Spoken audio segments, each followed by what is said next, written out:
el crecimiento intertrimestral de la economía española fue del 1,5% del PIB en términos desestacionalizados, una tasa significativamente más alta de la que previó el Banco de España antes y también de la del área del euro. El Banco de España había estimado inicialmente un crecimiento para ese mismo trimestre del 0,4% y el final fue del 1,5%. Es importante también subrayar que ese dinamismo de la actividad se debió sobre todo a la evolución de las exportaciones, del consumo privado y también de la inversión en construcción, y que vino acompañado también de una evolución positiva del empleo, sobre todo en términos del número de horas trabajadas, que crecieron más de un 3% en el primer semestre del año. En todo caso, a pesar de esta fuerte expansión del producto, en el segundo trimestre el nivel del PIB de la economía española se situaba todavía 2,2 puntos por debajo del nivel alcanzado a finales del año 2019 y esto contrasta, por supuesto, con el conjunto del área del euro, en el cual el nivel de actividad ya supera en alrededor de 1,8 puntos porcentuales el nivel previo a la pandemia. En el caso del mercado de trabajo, en la evolución del mercado de trabajo, la brecha es inferior, pero aún negativa, del menos 0,7% y 0,8% en el caso de la economía española, según se mida en términos de horas totales trabajadas o del número de personas ocupadas, frente a las correspondientes brechas levemente positivas del 0,6 y 1,7% que se observan en el área del euro.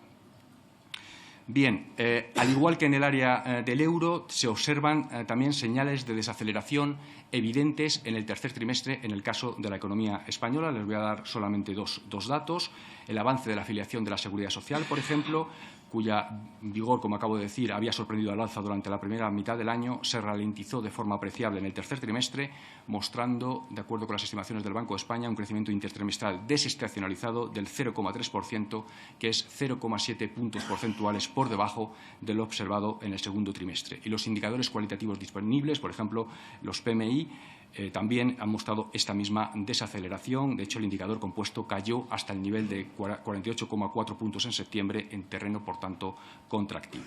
Al igual que sucede en el contexto global y europeo, esta desaceleración reciente de la actividad económica española sería fundamentalmente el reflejo del impacto adverso sobre la misma de un cúmulo de factores que acabo de relatar antes, no los voy a volver a repetir, pero que están evidentemente muy influidos por el desarrollo de la guerra en Ucrania. Estos factores no solo habrían contribuido a un debilitamiento de la actividad en el tercer trimestre de este año, sino que previsiblemente lo seguirán haciendo a la baja, afectando a la baja a las perspectivas de la actividad económica española en los próximos trimestres.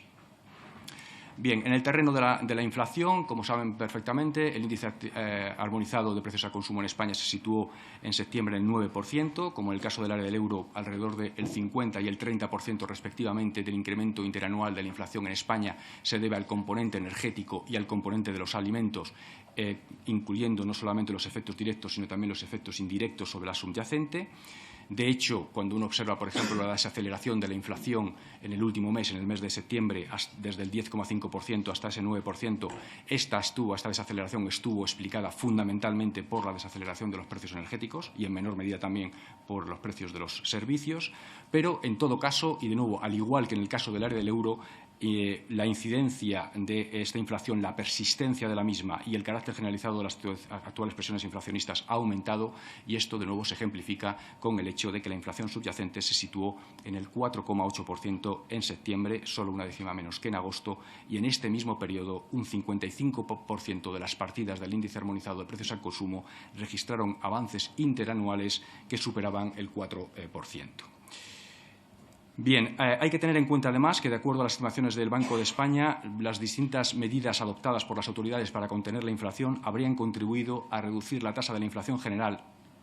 con los datos hasta agosto, en algo más de 3 puntos porcentuales. Es decir, este incremento, este repunte de la inflación se ha producido a pesar de las medidas que se han tomado por las autoridades, en las que, evidentemente, la más importante es el mecanismo para limitar el precio del gas utilizado en la generación de electricidad, que, de acuerdo con nuestras estimaciones, podría haber tenido un efecto ligeramente superior a la baja, por supuesto, sobre la inflación, en torno a 1 punto porcentual.